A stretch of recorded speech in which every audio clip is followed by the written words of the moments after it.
Be May 2017, second worst year of my life. Best friend, we will call him Martin, offers to take me out hunting with him. We got to Clarke County, Alabama, to some land he pays to hunt on. It was a beautiful experience. Shot my own 8-point buck on my first night out. Relaxed the entire time. 2018. Best friend invites me out again. A month or two before we head out, a huge storm hits the area. When we arrive, the vibe is very different, just feels off. That serene feeling I enjoyed is missing. First night, he drops me off at a place called The Patch. A bare patch of grass forms a huge donut around a series of smaller trees in the middle. Woodland for miles surrounds the hunting post. He leaves to go hunt in another area pretty far off. Tells me he will pick me up at 8 p.m. It is 4:30 when he drops me off. The post I am in is one of the shittiest things I've ever been in. Only one person can chill in there. The walls are super thin. There is 4 windows, one in the front, 2 on either side, and a small one on the back wall. The door to get in is only locked by a very shitty hook. It's barely on its hinges. Doesn't bother me at the time, because there is no predators in the area besides some big ass hogs. Decide to sit down and chill, since I am going to be there for a while, and I was only going to shoot a deer if I could tell it was a cow horn.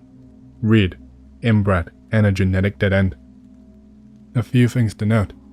I had a hunting knife Martin gifted me, one of his rifles with a few bullets in case I needed to take a second shot, a thermal scope, and a high-powered flashlight. There was no cell phone reception. I found that out when I tried texting someone. Some of the other areas had reception, albeit with very poor service. I decided to just chill and enjoy the ambience. It was a pretty afternoon. A few clouds were out. Squirrels were jumping around. Trees were rustling, the usual. Just as the sun was beginning to set, the ambience drastically changes. All the trees stop rustling. No squirrels, no wind. It goes dead silent. Suddenly feel dread, and my body tenses up. From behind me, I can hear something walking towards me. It did not sound like a deer or some hog or anything else. Its gait reminded me of a human's walking through the woods at a pace that implied it was stalking something. I remain perfectly still, making sure my breathing is steady, and I keep my eyes fixed ahead. My hand instinctively grips my knife that is strapped to my chest. Whatever is behind me keeps moving closer, making no noise beside its footsteps that crunch the leaves. It is still fairly sunny outside, but I did not want to look at it. It moves to my right and stops by that right window. Then it starts exhaling. Not inhaling and exhaling, just exhaling. It was raspy and heavy, like someone had just run a marathon, but it was inhumanly deep. Something inside my mind is screaming at me to not look at it. If I did look at it, I felt like I was going to die. It sits there, just exhaling and looking at me, while I sit like a statue for several minutes. Then it's gone. No running away, no leaves crunching in the distance, just silence again. I stay perfectly still, not wanting to move. Gradually, the ambience returns. The wind rustles the leaves. The squirrels are moving again, and I even see a family of deer appear. I am too freaked out to leave. I don't even know where my friend is, and I can't call him. All I can do is wait.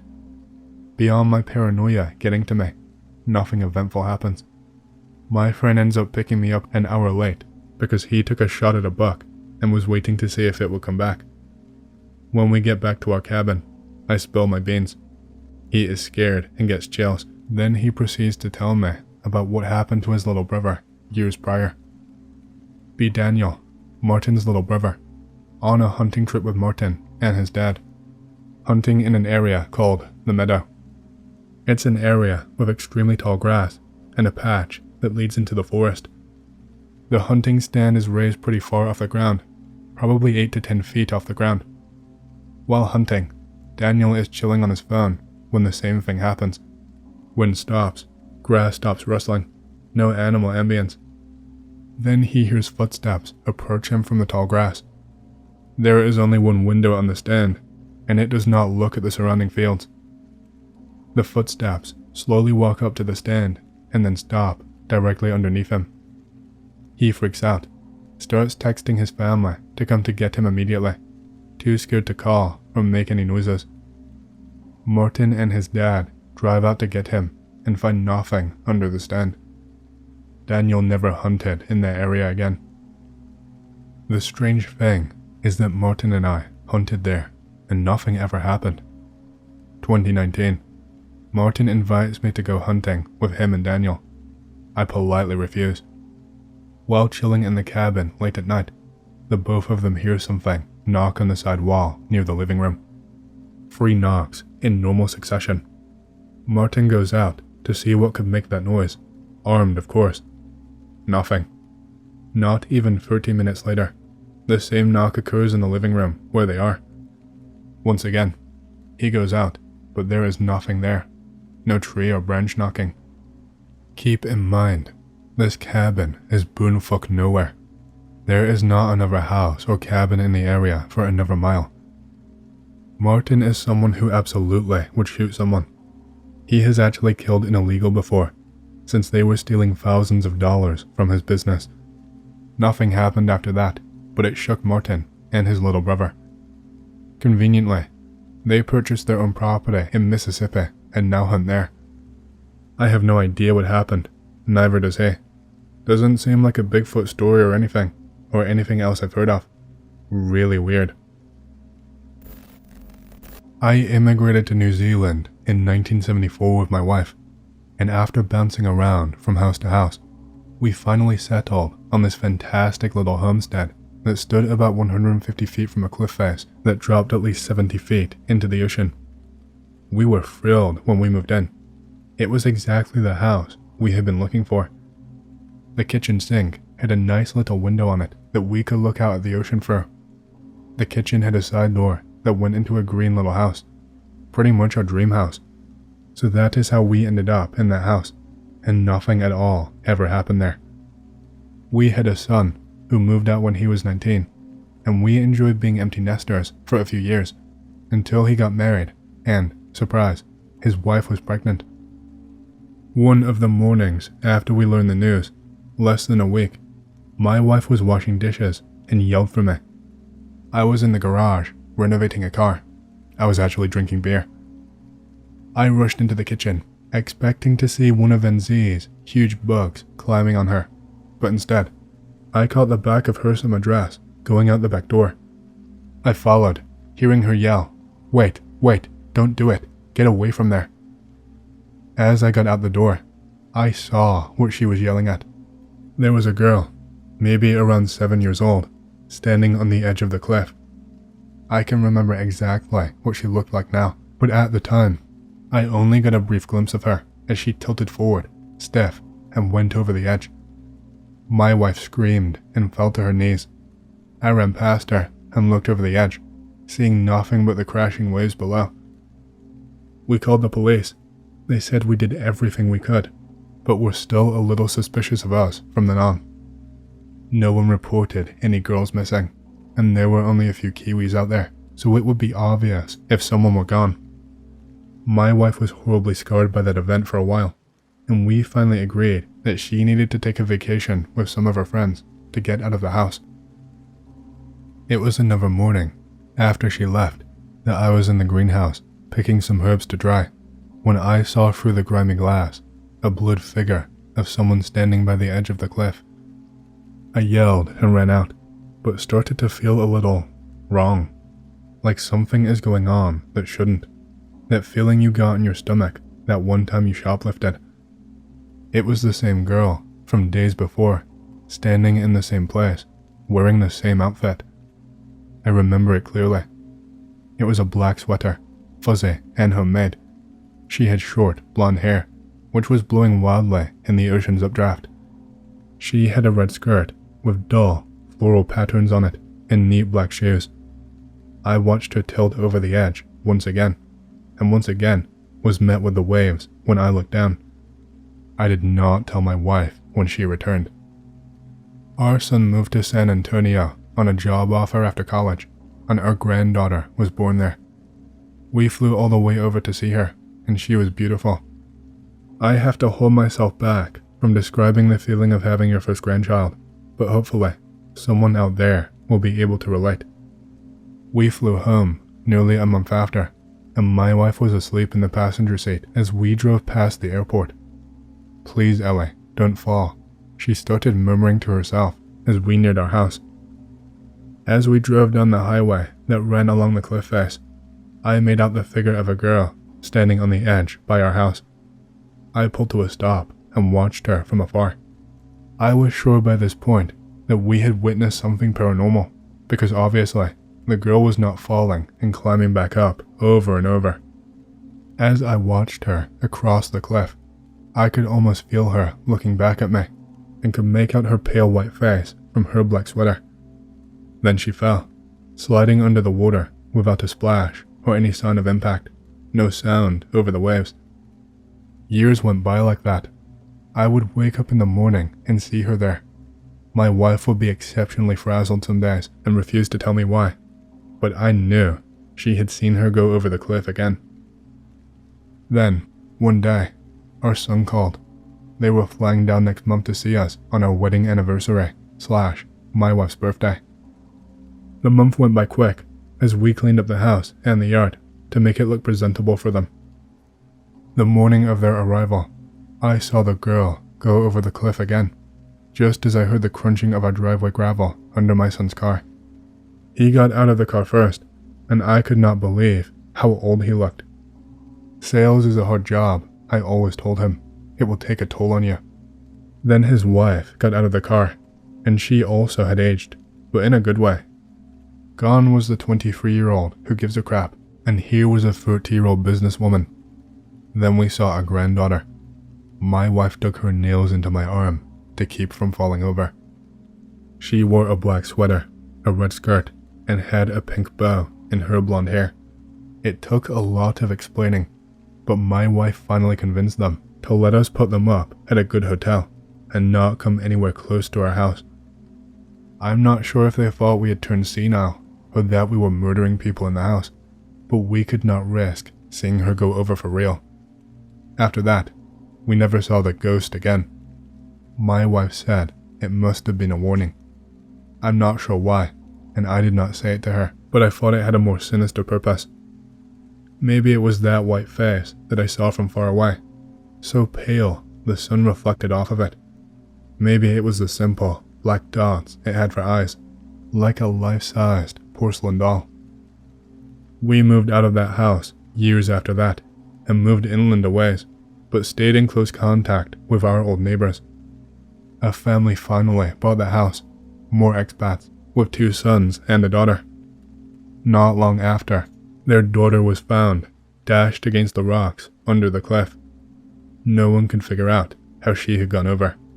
We knew. Hey, I hope you've enjoyed the story so far.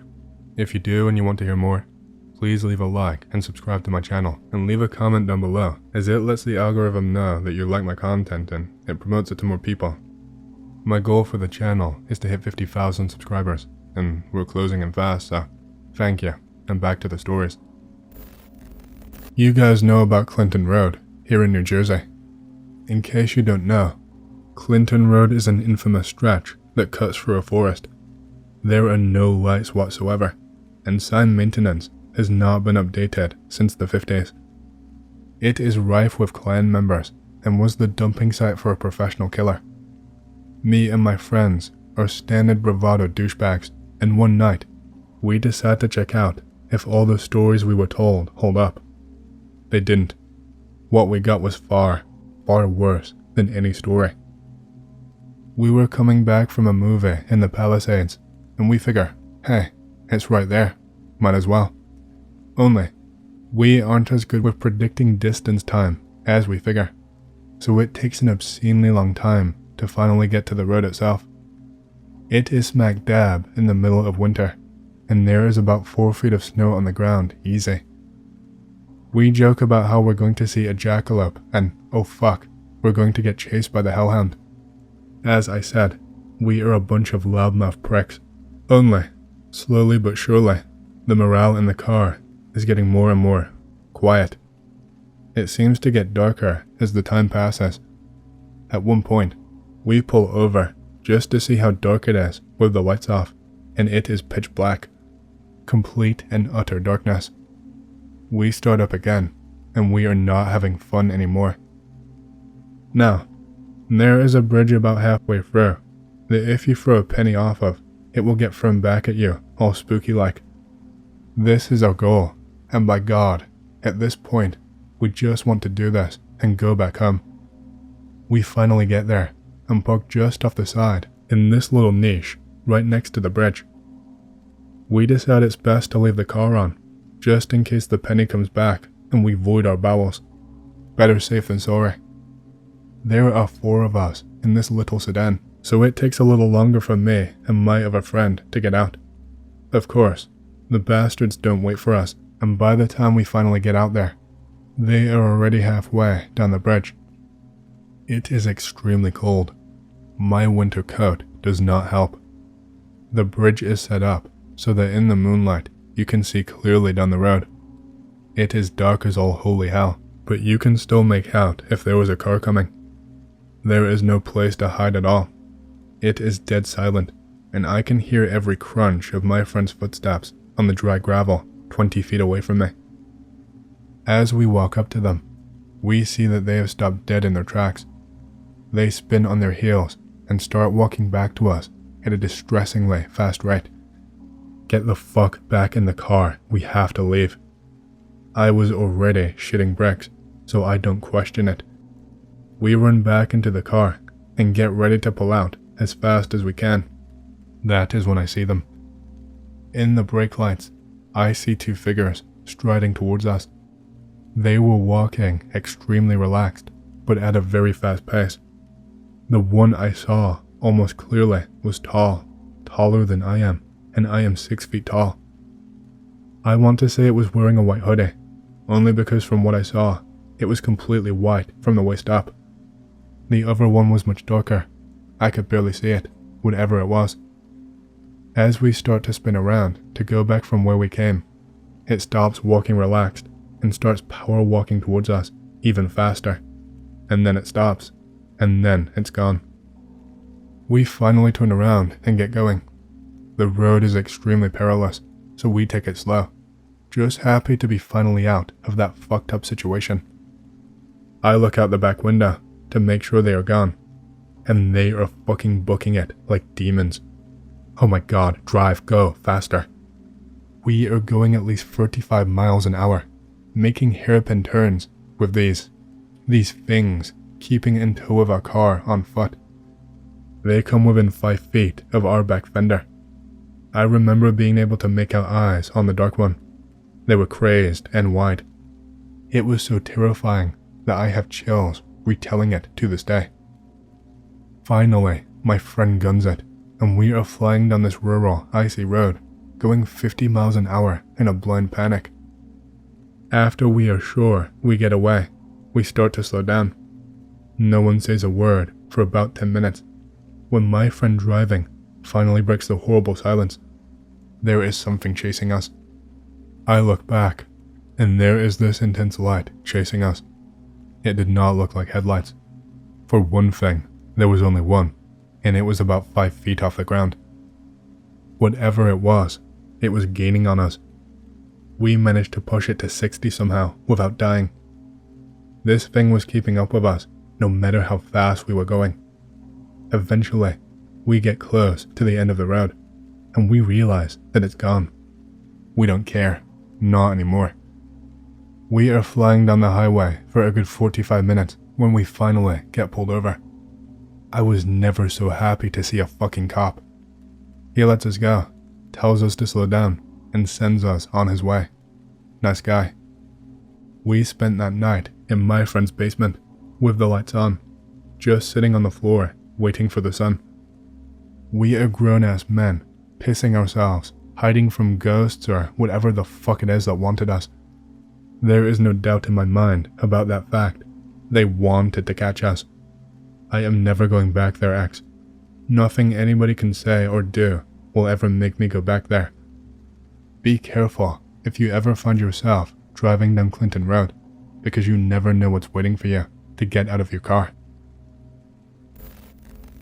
It's not really one story, as much as several stories involving the same thing. A lot of these are reports from my coworkers. Be me, working at a shitty, overpriced store. Coworkers are pretty cool for the most part. I start out working stock. Shift starts at 5 AM before the sun is up. Whole store feels weird at this hour, like we aren't supposed to be there. Shrug it off as me being new to the job. My schedule was not working. Was trying to do awkwardly timed college classes and this crappy 5 AM shift at the same time. Get transferred to sales. Am now a day walker, as the stock guys call it. Turns out, a girl I vaguely knew worked there. Became friendly fast. She had to go into the stock room a lot, but always refused to go alone. There is something in there, I can feel it. Laugh it off as her being paranoid. Supervisor goes into the stock room to find whatever item. Lights go off. He is very into spiritual shit, so he says to the empty dark room, "If there is any being here, please show your presence." Walking door to the stock room swings wide open. Nobody comes in or is near the entrance. Supervisor nopes the fuck out to the manager's office. Friendly co-worker from before and I are working closing shift one night. I am cleaning up the front of the store while she is on break. Hear her scream from the break room. She is outside the break room, staring at the door. Ask what happened, if she is okay. She said the light in the break room went off. She was startled, hence the scream, but figured it was me, since I like to mess with her, as she is easily scared. She leaves the break room, and I am nowhere in sight. She realizes it was not me, and the supervisor is in the back, counting out the register money. Open door. Light is still off. Flick the switch. It comes back on. Definitely was not an electrical problem. Get in one day. Again, for closing shift. All staff members kinda on edge, and asking if I heard what happened. Haven't even punched in yet. Of course I haven't. They tell me to ask another coworker. He is also spiritual, like my supervisor. Very dramatic, but in a tolerable way. Says he was using the restroom that morning, right before the store opened. As he's doing whatever, maggots start crawling up through the drain in the center. Make their way towards the walls, climbing them. Coworker says they move pretty fast, compared to how fast he thought maggots would be. Freaks out. Gets store manager. Maggots are still there when he shows them to her. She freaks out too. Don't remember how, but they cleaned it up, and I think they poured something down the drain. Working a closing shift again. Store just closed. Haven't really started doing shit. Store gets a phone call from security. Said someone entered our store through the back door. Put on best angry face I can and go to the back with the manager and another coworker following. I'm one of the only guys on staff, and I'm a big, intimidating guy, so that's normal. Look through the entirety of the stockroom, nothing there. Security insists it happened. One night, one of the bottles of beer flew off the shelf and shattered. This happens a good hour or so after all the employees leave. Check security camera footage in the morning. Looks like it was thrown off. It was broken before it hit the ground. Check the glass pieces. There is a source of impact. Appears to have originated from inside the bottle itself. No explanation whatsoever about how it happened. So basically what I'm saying is, my store was haunted. You could kinda feel it, but there were times that it just felt foreboding. I am still mildly afraid to go into that store. Anyway, I don't even know if there is any interest in the story, but I am tired, so good night y'all. Be me, like 12 years old, having a fever, trying to sleep it off with an open window. In middle of the night, I wake up. It's too cold. I open my eyes and see an unfamiliar figure standing by my window, looking out of it. Yay, I don't have to get up myself. Can you close the window, please? Figure is slowly turning its head towards me. I don't care. I go back to sleep before I can see their eyes. Wake up in the morning. Yes, that was one creepy dream. Window is still opened. Wow, one asshole ghost. Fever is gone, and I assume it was a more realistic dream than I usually get, simply because I was sick. Years later, same room. I'm about 16. Late night on my computer, like a boss. My room is completely dark. Only light is coming from the PC monitor. I feel fingers on my shoulder. I assume it's my father. I will just finish the game, and then I'll go to sleep, okay? No response. The fingers are still on my shoulder. They are still there. And still there. Suddenly thinking of it, they are too big for my father's beta male hands. I look in a window. It's behind my computer, aka opposite me, so I can see behind me without turning around. There is no one in the room. Doors are still closed. My father never closes my door. I can no longer feel the fingers on myself. It's cold. I must admit, I am having visual hallucinations from time to time, but not as much as I had as a child. It could have just been my mind fucking with me. Writing this here because I just saw the figure in my window again, and I remembered the shit. I used to live in rural Flatwoods, KY, when I was little. We were like the last house on the road before it went into 100 acres plus of 60-foot tall trees of dense forest. So, it was in the early to late 1970s. We were a middle-class family. I and my sister and brother were all adopted. I was an abandoned baby left in a box, but that's another story. My sister is 8 years older than me. My brother is 16 years older than me. My brother worked at a local pizza joint about 10 miles from the house. He would work late, so the local cops would sometimes give him a ride home. Well, one night, when he came home, he was really freaked out, and he was white as a ghost. Now, mind you, he is Puerto Rican, so he is normally dark-skinned. I was peeking around the corner. My mom saw me and yelled at me to go back to bed, but my brother never seemed quite the same after that night, and not too long of the time after that night, he left home and got married. So, 30 or so years goes by. Now, due to our age difference, we didn't really talk too much ever, and I kinda forgot about that night.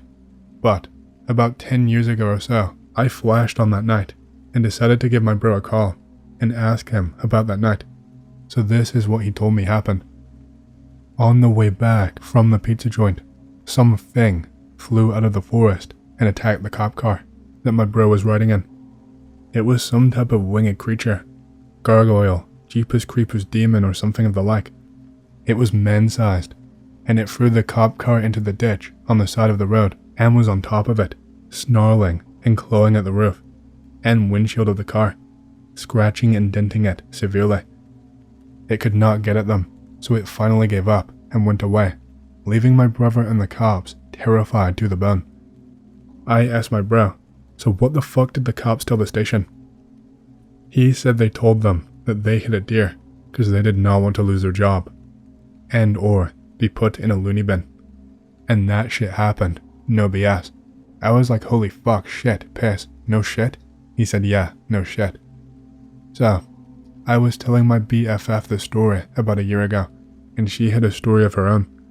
She said that her and her friend was coming home from work one night in rural Texas about 20 years ago, and something ran across the road directly in front of them, and it was in the process of changing.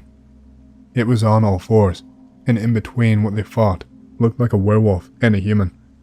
They vowed never to speak of it until I told her my story about my brother.